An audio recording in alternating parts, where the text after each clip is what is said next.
Hello everyone, hopefully this can help you out because it's taken me a little while to figure out a solution to this problem.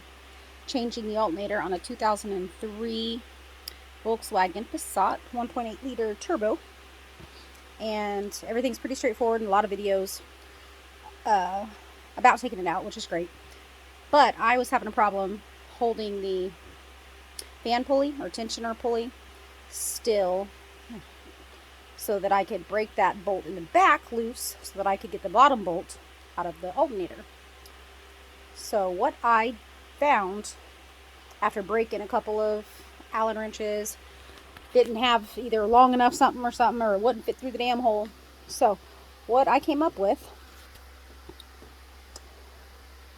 let me flip this around, is a little C-clamp that fits like perfectly in the notch made for the rod to go through the hole. So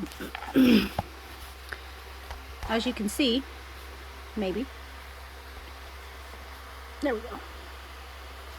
It's not going to damage the pulley. I don't have it tightened down much at all because that slot is perfect size for this this clamp here I got. I'll show you if I can hold. There we go. So it's not moving.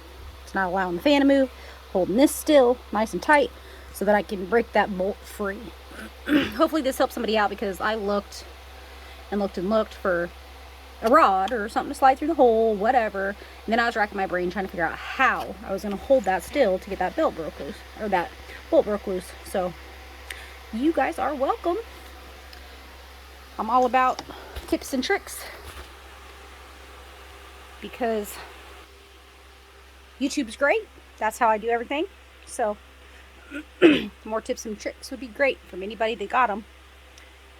Happy fixins'. If I can do it, y'all can do it.